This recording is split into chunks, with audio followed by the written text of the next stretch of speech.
नमस्कार, हमारा नाम है समरीन और आपने देखना शुरू कर दिया है लाइव सिटीज़।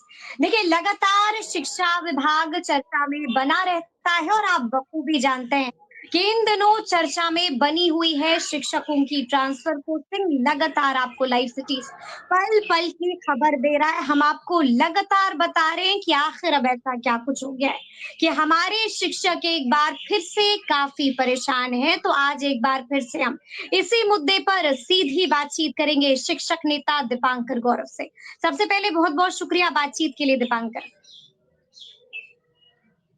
बहुत-बहुत शुक्रिया समरी मैम और लाइव सिटीज़ के सारे दर्शकों को मेरा प्रणाम।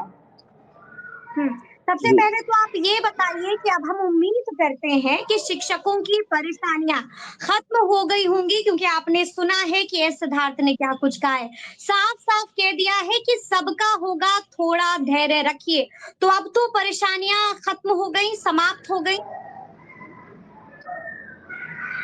जी, निश्चित रूप से जब शिक्षक दिसंबर 2024 के बाद जो आवेदन ट्रांसफर हेतु दिए थे, उसके बाद से लगातार शिक्षा विभाग और एसीएस एस सिद्धार्थ सर के ही उम्मीद से शिक्षक जो है वो होपफुल थे और वो शिक्षक बीपीएससी टीआरई 1 से हो, टीआरई 2 से हो, जिनकी पोस्टिंग बिहार के अलग अलग जिलों में रैंडम पद्धति से कर दी गई थी, अथवा वे शिक्षक हैं जो कि पिछले वर्षों से नियोजित नियोजित शिक्षक के रूप में बिहार के सरकारी विद्यालयों में अपनी सेवा दे रहे थे, जिन्हें अभी से शिक्षक का दर्जा दिया गया है, उन्हें भी राजकर्मी बनाया गया है।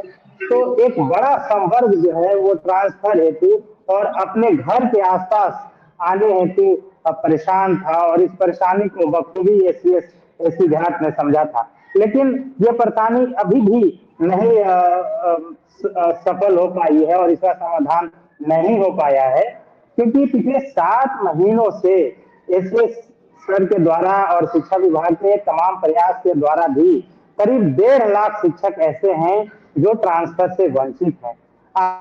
एस डेढ़ सिद्धार्थ का लाख वो शिक्षक ऐसे बयान हैं भी जो याद होगा। ट्रांसफर से वंचित हैं। निश्चित रूप से एक बड़ी आबादी है और आपको मैं वो बयान भी और सारे बिहार के सभी लोगों के जहन में होगा कि एस सिद्धार्थ सर ने कहा था कि आप इत्मीनान से गर्मी की छुट्टियां मनाएं और जो गर्मी की छुट्टी के बाद आप 23 जून को जब आपका स्कूल खुलेगा तो आपकी पोस्टिंग एक नए विद्यालय में की जाएगी। और गर्मी की छुट्टी के करीबन तकरीबन 25 दिन हो गए हैं, बावजूद जो है अभी तक शिक्षक पुराने ही विद्यालय में है। गनीमत तो ये है कि हजारों शिक्षक अपना बोरिया बिस्तर बांध के सामान खाली कर करके रूम खाली करके घर की ओर इत्मीनान से चले गए थे कि अब तो मेरा ट्रांसफर श्योर है, क्योंकि शिक्षा विभाग के जो सुप्रीम कमांडर हैं एसीएस हैं, उन्होंने ही क्योंकि इस बात को यदि कह दिया है तो निश्चित रूप से उनकी बात सही होगी। लेकिन निराशा तब हुई जब एक शिक्षकों का एक बड़ा संवर्ग अभी भी ट्रांसफर हेतु ललायित है और दूरी के आधार पर अभी भी शिक्षकों का ट्रांसफर नहीं हो पाया है। अभी भी पुरुषों का जी। ट्रांसफर नहीं हो पाया है। लेकिन आपने सुना होगा दीपांकर कि एस सिद्धार्थ ने साफ-साफ कहा है कि अब हम जल्द से जल्द पुरुषों का करने जा रहे हैं। यानी कि जल्द से जल्द पुरुष शिक्षकों को खुशखबरी मिलेगी और जल्द से जल्द अब उनका ट्रांसफर हो जाएगा। ट्रांसफर भी होगा, पोस्टिंग भी मिल जाएगी। फिर कहाँ पेच अटक रहा है? क्योंकि क्रेडिबिलिटी धीरे-धीरे समरीन मैम आप भी इस बात को समझ रही होंगी कि जब एक बार बयान बार-बार बदलते हैं तो क्रेडिबिलिटी धीरे-धीरे घटता है। एसपीएस सर ने अभी भी कहा कि पुरुषों के ट्रांसफर होंगे, लेकिन डेडलाइन नहीं बताई है। साथ ही साथ पटना जिला की जो महिलाएं हैं, जो पुरुष हैं, जिन्होंने पटना ऑप्ट किया है बड़ी और बड़ी पटना में परेशान टिकते है, नहीं बड़ी है, ऐसा परेशान है। बहुत परेशान हैं। उनके लिए भी अभी तक कोई सॉल्यूशन शिक्षा विभाग ने नहीं दिया है। तो समस्याएं बहुत है, समाधान कब होगा किसी को नहीं पता, कोई डेडलाइन नहीं है ताकि शिक्षक उस दिन तक इंतजार करें। कोई लिखित रूप से कुछ ऐसी बातें आ जाती कि इस दिन तक फलाना दिन तक शिक्षक धैर्य रखें और तब तक उनका ट्रांसफर हो जाएगा। और सबसे ज्यादा चिंता समरीन मैम इस बात की सता रही है कि बिहार में चुनाव है, और आने वाले दिनों में बहुत जल्द आचार संहिता लगेंगे। और आने वाले दिनों में बहुत जल्द शिक्षा विभाग को एक बड़ा झटका लगने वाला है। और इससे तो बिल्कुल। जब आचार संहिता लगेंगे तो पूरा बिहार का तंत्र जो है वो चुनाव में व्यस्त हो जाएगा।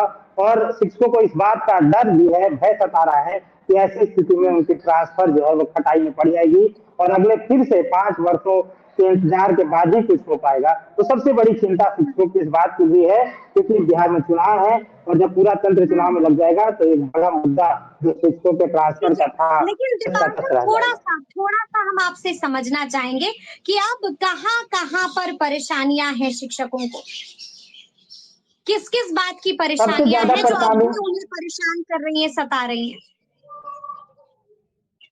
ज्यादा जो जो वर्ग परेशान है, जो सातवां हुँ। जो चरण था जिसके तहत दूरी के आधार पे चाहे वो महिला पुरुष शिक्षक हो चाहे वो पुरुष शिक्षक हो, दोनों का ट्रांसफर जी। होना था। बहुत से महिलाओं का जो जिला तो आवंटित कर दिया लेकिन उन्हें स्कूल आवंटित नहीं किया गया है, पहली ये समस्या है। हुँ। दूसरी जो पुरुष यानी कि शिक्षक जिला जो का है आवंटन दूरी हो के गया है, आधार पर, स्कूल का आवंटन नहीं हुआ है। जी जिला का आवंटन हुआ लेकिन स्कूल का आवंटन नहीं हुआ है। स्कूल का नहीं हुआ, ठीक बात। जो शिक्षक हैं जिनकी एक बड़ी आबादी है, अभी तक दूरी के आधार पर एक भी पुरुष शिक्षक का ट्रांसफर नहीं हो पाया है। 6 से एक भी 12 पुरुष तक के जो शिक्षक का शिक्षक दूरी एक के भी, आधार पर ट्रांसफर नहीं हुआ है। बड़ी बात कह रहे हैं आप दीपांकर। एक का भी नहीं हुआ जी है अब तक। जी निश्चित ये रूप से, बड़ी समस्या है जो नॉट पुरुषों इवन ए को सिंगल, परेशान कर रही है।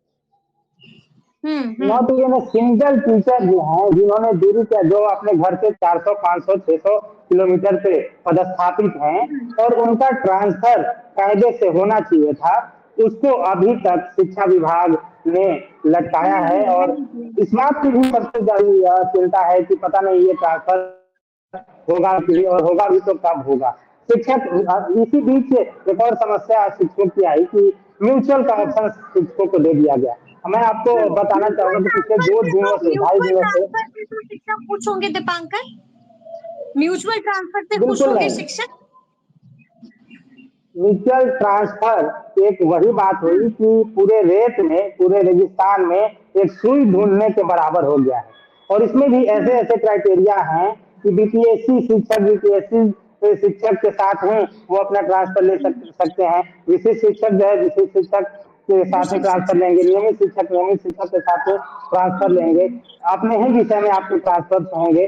और बहुत बहुत टफ है और 1% भी शिक्षकों को उसका म्यूचुअल नहीं मिल रहा है। पिछले 18 दिनों का हम लोगों का एक्सपीरियंस है कि शिक्षक परेशान है और ऑनलाइन तरीके से फेसबुक से व्हाट्सएप ग्रुप से और इस शिक्षा कोष से भी अपना म्यूचुअल ढूंढने का कोशिश कर रहे हैं लेकिन मिल नहीं रहा है। और गनीमत तो एक हुँ। बात आपको जान के हैरानी होगी कि म्यूचुअल ट्रांसफर का तो शिक्षा विभाग ने ऑप्शन दे दिया, लेकिन पिछले 2 दिनों से ई शिक्षा कोष जो है जो वो काम ही नहीं कर रहा है। म्यूचुअल ई शिक्षा ट्रांसफर का कोष कोई पोर्टल पिछले एप्लीकेशन 2 पिछले दिनों दो से दिनों काम से नहीं नहीं कर लिया रहा जा है। रहा है। थोड़ा-सा रोकना चाहेंगे। ई शिक्षा कोष पोर्टल पिछले 2 दिनों से ठप पड़ा हुआ है। बिल्कुल, ई शिक्षा कोष का जो म्यूचुअल ट्रांसफर ऑप्शन है पिछले 2 दिनों हुँ। से काम नहीं कर रहा है। आप वहां हुँ। पिछले 2 दिनों से कोई शिक्षक अपना म्यूचुअल का अप्लाई नहीं कर पा रहा है, वो नहीं ढूंढ पा हुँ। रहा है कि कौन से टीचर जो हैं वो कहाँ जाना चाह रहे हैं। और ये समस्या है, बिल्कुल। टेक्निकल अभी समस्या है और ना ही कोई गाइडलाइन जारी किया गया है कि म्यूचुअल ट्रांसफर कैसे होगा और किन किन परिस्थितियों में होगा। एनीवे, लेकिन मैं साथ ही साथ ये भी ऐड करूंगा, क्या लगता है नई गाइडलाइन शिक्षा विभाग जल्द जारी करेगा अ, म्यूचुअल हम लोग ट्रांसफर को अभी भी लेकर? होपफुल हैं, हम लोग होप हैं। म्यूचुअल ट्रांसफर से हालांकि सभी शिक्षकों का भला नहीं होने वाला है, लेकिन हुँ। जो जिला के अंदर के शिक्षक है शायद उनको कुछ शिक्षक मिल जाए। लेकिन कुछ राहत मिल शिक्षकों जाए। की समस्या का समाधान तभी होगा जब शिक्षा विभाग स्वयं जो है सारे शिक्षकों के ट्रांसफर जो है वो हुँ। उसको सफल करे। और एक बात और खास तौर पे मैं गौरतलब है करना चाहूंगा आपके इस चैनल के हुँ। माध्यम से और माननीय मुख्यमंत्री जी को ध्यान भी आपके चैनल के माध्यम से मैं पेश कराना चाहूंगा कि इस शिक्षा कोष के माध्यम से जब शिक्षक अपना म्यूचुअल ढूंढ रहे थे तो उसी में सारे शिक्षकों को ये पता चला कि जहां जहां भी उन्होंने ट्रांसफर के लिए ऐच्छिक स्थान पर अपना आवेदन दिया था हर जगह सीटें खाली है।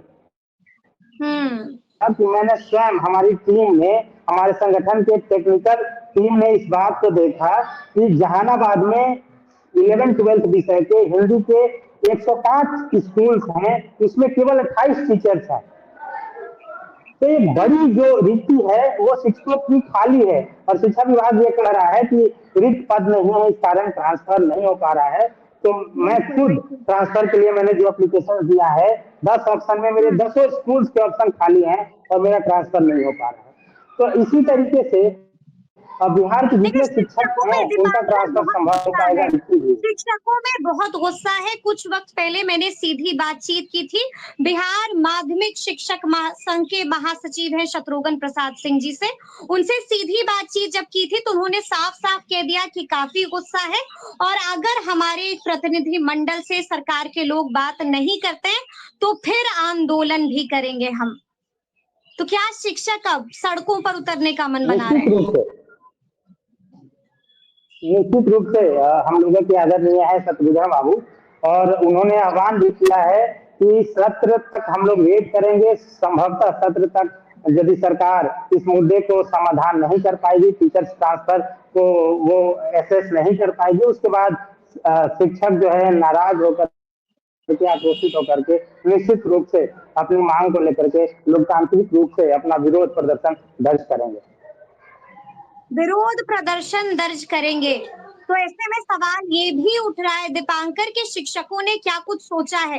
कब तक इंतजार करेंगे शिक्षक? इस 23 तारीख तक हम लोग वेट करेंगे। शिक्षा विभाग के पास 23 अभी भी तारीख हम तक लोग एक इंतजार सप्ताह कीजिएगा। का समय है। 23 जी, जुलाई 23 तारीख तक इंतजार होगा। उसके बाद जी इसी में 23 जुलाई तक हम लोग वेट करेंगे। यदि 23 जुलाई तक सरकार कोई ठोस निर्णय नहीं लेती है और शिक्षकों का ट्रांसफर नहीं हो पाता है, कोई नई लिस्ट यदि जारी नहीं हो पाती है, तो फिर शिक्षक बाध्य होंगे और लोकतांत्रिक तरीके से अपनी आवाज स्वतंत्र होंगे। यानी कि बड़ा आंदोलन होगा। लेकिन हम आपसे ये भी जानना चाह रहे हैं कि बीपीएससी तैयारी 4.0 को लेकर के आपने देखा कि बीते दिन मुख्यमंत्री नीतीश कुमार ने बड़ा आदेश निकाल दिया। इस पर आपकी प्रतिक्रिया क्या है? निश्चित रूप से खुशी की सरकार बात का है, यह गुड न्यूज मिल गई? सराहनीय कदम बिल्कुल युवाओं के लिए एक गुड न्यूज है, लेकिन साथ ही साथ मैं इसमें ऐड भी करूंगा कि एक बहुत लंबी जो लड़ाई लड़ी गई है और बहुत प्रतीक्षित जो डिमांड्स है कि टीआरई 4 तो आए, लेकिन डोमिसाइल के साथ आए। माननीय मुख्यमंत्री जी ने बहुत सराहनीय कदम उठाया है कि 35% महिलाओं को उन्होंने महिलाओं की आरक्षण दिया है, जो कि सिर्फ उसके हकदार बिहार के ही महिलाएं होंगी। लेकिन साथ ही साथ एक पुरुष के लिए भी ये कुछ सोचे, और बिहार में जो डोमिसाइल नीति जिसकी पुरानी मांग होती आ रही है, जो पहले से भी बिहार में था, उसको टीआरई 4 में बहाल किया जाए। उसके साथ यदि ये वैकेंसी आएगी तब सोने पे सुहागा होगा। जी, तब होगा सोने पर सुहागा। बड़ी बात आपने कह दी है। लेकिन सप्लीमेंट्री रिजल्ट का क्या? आखिरकार बीपीएससी तैयारी 3.0 का सप्लीमेंट्री रिजल्ट लगता नहीं है कि अब जारी होगा। टीआरई 1 का जो ट्रेंड बीपीएससी का रहा है, जैसे टीआरई 1 में सप्लीमेंट्री रिजल्ट जारी हुआ था, मुझे लगता है कि बीपीएससी को सहानुभूति पूर्वक विचार करते हुए जो छात्र एक आध नंबर से पीछे रह गए थे और जो जिनकी सीटें अभी भी रिक्त है, जहां शिक्षक ज्वाइन नहीं किए हैं, उनके स्थान पे सप्लीमेंट्री रिजल्ट जारी होने चाहिए थी, और ये कायदे से सही भी था। लेकिन पता नहीं बीपीएससी इसे क्यों नहीं कर रही है। सरकार को ये करना चाहिए था, सप्लीमेंट्री रिजल्ट जारी होना चाहिए था। छात्र का एक बड़ा वर्ग इससे प्रभावित है और बड़ी सुकून और राहत की सांस इतने परिवारों को मिलती, हजारों परिवारों के घर में खुशियां आती यदि ये सप्लीमेंट्री रिजल्ट जारी हो जाता। जी, चलिए तो अब देखना होगा कि आगे आगे क्या कुछ होता है। बातचीत करने के लिए बहुत बहुत शुक्रिया दीपांकर। बहुत बहुत धन्यवाद मैम, और धन्यवाद लाइव धन्यवाद। सिटीज के तो सारे सुना दर्शकों आपने का क्या कुछ कहा है दीपांकर गौरव ने। तो अब देखना होगा कि आगे आगे शिक्षा विभाग क्या कुछ करता है। तो फिर ये पूरी बातचीत आपको कैसी लगी है, कमेंट करके हमें जरूर बताइएगा। तो ऐसे तमाम अपडेट्स के लिए बिल्कुल ऐसे ही हमारे साथ बने रहिएगा और देखते रहिएगा लाइव सिटीज।